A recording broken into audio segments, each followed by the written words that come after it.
Baiklah, Assalamualaikum warahmatullahi wabarakatuh.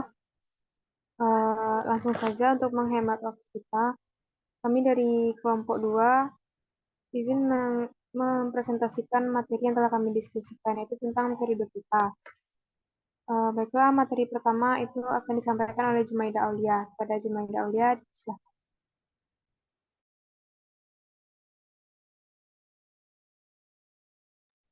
Baiklah, terima kasih kepada moderator. Saya akan mencoba menjelaskan mengenai ciri umum dari tumbuhan paku. Sebelumnya, tumbuhan paku dapat digolongkan sebagai tumbuhan tingkat rendah karena meskipun tumbuhnya sudah jelas mempunyai konus, tapi belum menghasilkan biji, dan juga alat kelaminnya masih spora. Berikut ada ciri umumnya. Yang pertama adalah tumbuhan paku tidak membentuk biji. Yang kedua, tumbuhan paku sudah punya akar, batang, dan daun. Yang ketiga, yaitu sudah memiliki sistem pembuluh, yaitu xilem dan floem.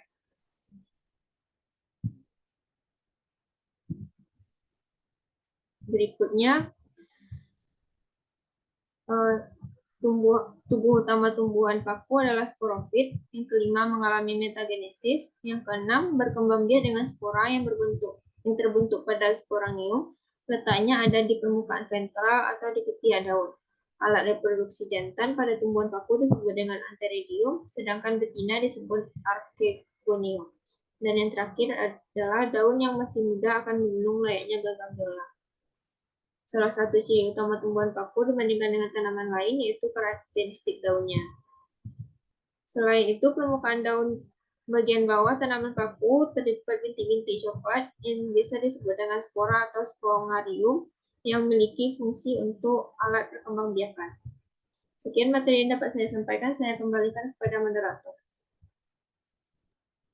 Baiklah, terima kasih kepada Jumaida Aulia. Selanjutnya tentang struktur tubuh dari tumbuhan paku itu sendiri akan saya sampaikan. Yang pertama itu ada akar. Jenis akar dari tumbuhan paku yaitu akar serabut, yang pada ujungnya terdapat kaliptra yang berguna untuk melindungi akar dari kerusakan. Yang kedua ada batang. Pada batang tumbuhan paku terdapat jaringan pengangkut yaitu xilem dan floem. Dan yang ketiga itu ada daun. Nah, pada usia muda, daun tumbuhan paku itu akan menggulung dan melingkar. Fungsi dari menggulung itu sendiri untuk mengurangi penguapan. Teman-teman sekalian dapat melihat bagian struktur tubuh pada gambar di slide ini. Baiklah, untuk materi selanjutnya itu akan disampaikan oleh Nurhatul Fadilah. Baiklah, terima kasih moderator. Saya akan menyampaikan materi tentang reproduksi. Pada tumbuhan pakis dan juga tumbuhan paku tidak berkembang biak dengan menggunakan bunga, tetapi menggunakan spora. Namun demikian, tumbuhan tetap dapat menghasilkan kelamin dalam reproduksinya. Hal ini dapat menandakan bahwa tumbuhan paku mengalami reproduksi secara aseksual maupun seksual. Reproduksi secara aseksual dilakukan dengan cara pembentukan spora melalui pembelahan meiosis sel induk spora yang terdapat di dalam sporangium atau kotak spora.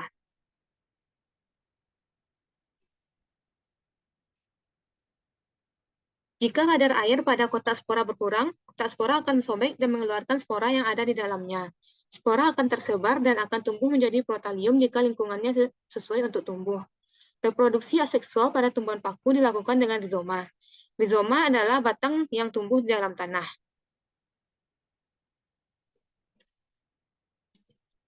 Ini merupakan gambar dari reproduksi seksual yang terjadi pada tumbuhan paku.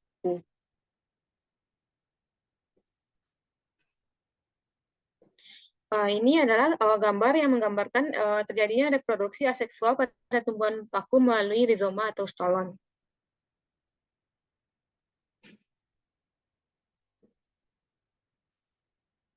Tumbuhan paku mengalami metagenesis atau perguliran keturunan, yaitu dengan proses yaitu spora mendarat di tempat lembab akan berkembang menjadi protalium. Selanjutnya, protalium kemudian akan menghasilkan sel gamet jantan dan sel gamet betina.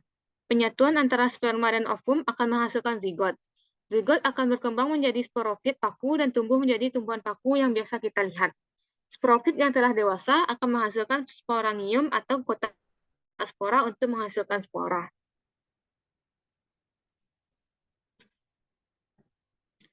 Ini merupakan gambar dari metagenesis yang terjadi pada tumbuhan paku. Yang terjadi secara gametofit, yaitu secara seksual, dan sporofit yang secara aseksual, yaitu contohnya pada rizoma atau stolon. Sekian, terima kasih. Saya kembalikan kepada moderator. Baiklah, terima kasih kepada Nurhatul Fadilah. Untuk materi selanjutnya itu akan disampaikan oleh Sabita Amelia. Pada Sabita Amelia, dipersilahkan. Baiklah, terima kasih kepada moderator. Selanjutnya saya akan menyampaikan materi mengenai ekologi. Ekologi tumbuhan paku sangat luas. Tumbuhan paku mempunyai daya adaptasi yang tinggi, sehingga tidak jarang dijumpai paku dapat hidup di mana-mana, di antaranya di daerah yang lembab, di bawah pohon, di pinggir sungai, di lereng-lereng terjal, di pegunungan, bahkan ada yang menempel di batang pohon. Jenis-jenis paku epifit yang berbeda kebutuhannya juga akan berbeda terhadap cahaya. Ada yang menyenangi tempat berlindung dan ada sebagian pada tempat tertutup. Nah, kondisi lingkungan di hutan tertutup ditandai dengan sedikitnya jumlah sinar yang menembus kanopi hingga mencapai permukaan tanah dan kelembaban udaranya sangat tinggi. Dengan demikian, paku hutan memiliki kondisi hidup yang seragam dan lebih terlindung dari panas. Kondisi ini dapat terlihat dari jumlah paku yang dapat beradaptasi dengan cahaya matahari penuh, tidak pernah dijumpai di hutan yang benar-benar tertutup. Berbeda, beberapa paku hutan tidak dapat tumbuh di tempat yang dikenai cahaya matahari.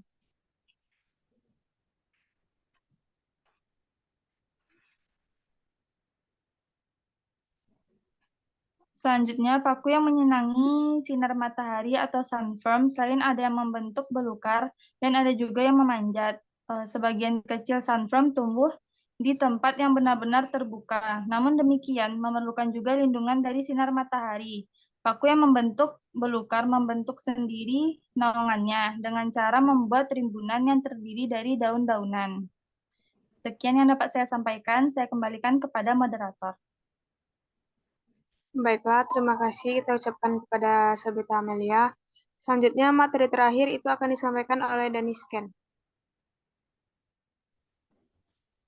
Baiklah, terima kasih kepada moderator. Selanjutnya, saya akan melanjutkan materi, yaitu tentang klasifikasi Pteridophyta.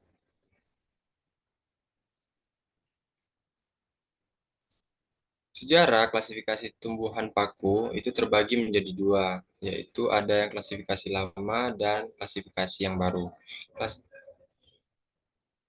Klasifikasi yang lama di mana dunia tumbuhan dibagi dalam 5 divisi. Pada golongan vaskular, Cryptogame dibagi juga menjadi 2 divisi berdasarkan ada atau tidaknya biji, yaitu Pteridophyta dan Spermatophyta. Kemudian divisi Pteridophyta dibagi menjadi 4 kelas berdasarkan tingkat perkembangannya, yaitu ada yang Psilophytinae atau paku purba, ada yang Lycopodinae atau paku kawat, selanjutnya Equisetae atau paku ekor kuda, dan ada Felicinae atau paku sejati. Nah, dengan ditemukannya fosil tumbuhan mirip paku yang berbiji, perbedaan antara Pteridophyta dengan Spermatophyta menjadi kabur. Maka muncullah klasifikasi baru. Nah, klasifikasi yang baru menurut Tipo pada tahun 1942, di mana semua tumbuhan bervaskuler ditempatkan dalam satu filum,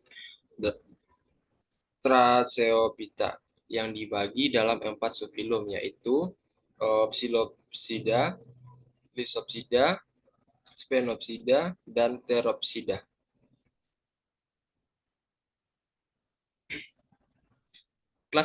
Klasifikasi ini tidak dapat diterima karena kecuali penggunaan nama takson filum dan subfilum pada tumbuhan tidak sesuai dengan peraturan dalam Kode Internasional Tata Nama Tumbuhan. Juga mencampurkan tumbuhan paku dengan tumbuhan berbiji. Nah, dengan meningkatnya ilmu pengetahuan klasifikasi tumbuhan paku juga mengalami perubahan dari kedudukannya tumbuhan paku sebagai divisi sebagai divisi, kemudian dipandang sebagai takson pada kategori dunia atau Regnum. Smith pada tahun 1955 dan Zimmerman pada tahun 1959 dan Fasista dan dalam Fasista pada tahun 1972 telah membagi dunia paku menjadi 4 divisi, yaitu ada Psilophyta, Lepidophyta, Calamophyta atau Arophyta, dan Pterophyta atau Filicophyta.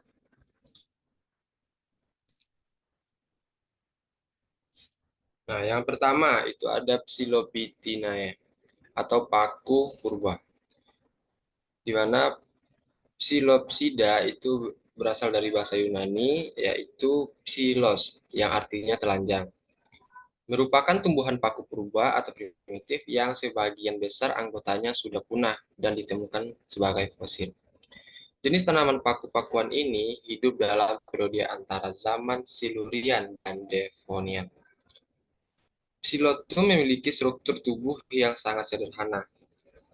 Tidak memiliki daun dan akar sejati, namun memiliki rizom yang dikelilingi rizoid.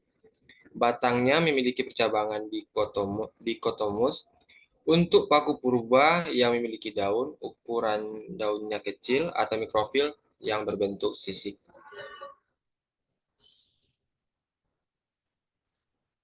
Dari ordo ini ada di antara marganya yang sekarang masih hidup, yaitu marga Psilotum, yang berupa terna kecil rendah dan bercabang-cabang, menggarpu.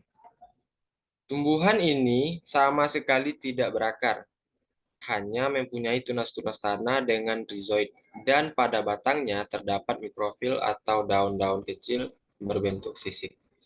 Tidak bertulang dan tersusun jarang-jarang dalam garis spiral.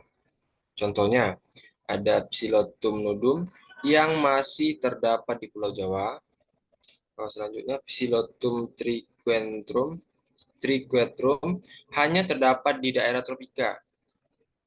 Kemudian ada Mesipteris thanensis yang berada di Australia. Contohnya seperti pada gambar, yaitu Psilotum nodum.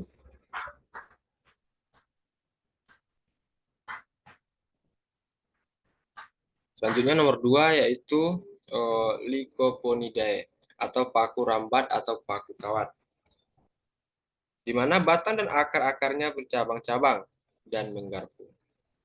Daunnya kecil-kecil atau mikrofil, tidak bertangkai, selalu bertulang satu saja, dan ada beberapa ordo yang daun-daunnya memiliki lidah-lidah atau ligula, disebut dengan ligula. Daun-daun tersusun menurut garis spiral. Sporofilnya berbeda dengan tropofilnya. Tiap-tiap sporofil mempunyai satu sporagonium yang besar pada bagian bawah sisi atas daun. Contohnya seperti pada gambar.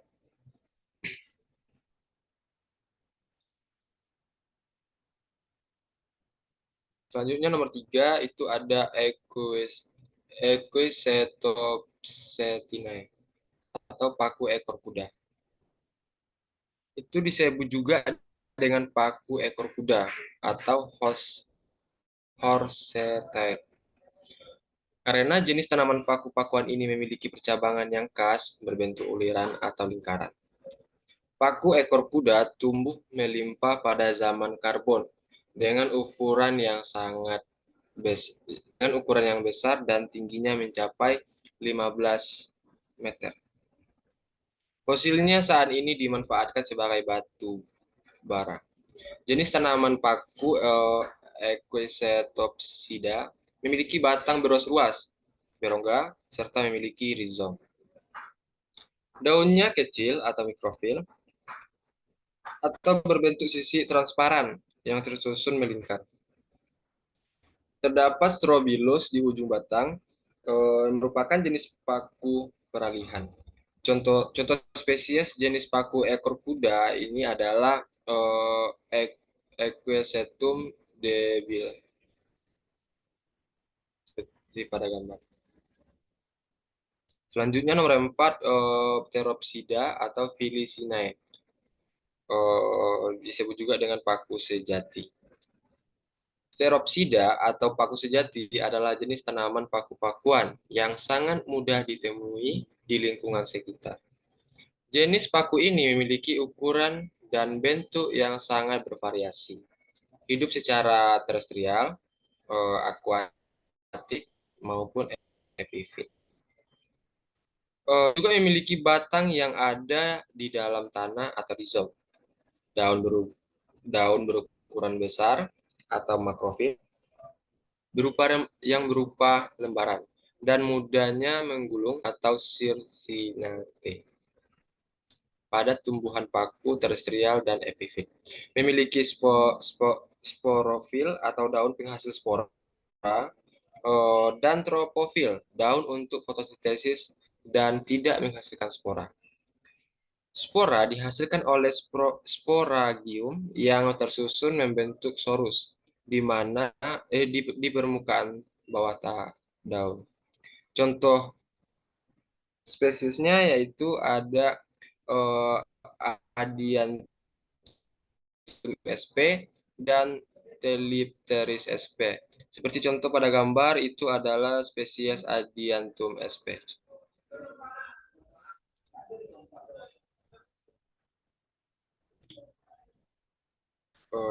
Baik, terima kasih. Sekian yang bisa saya sampaikan. Saya kembalikan.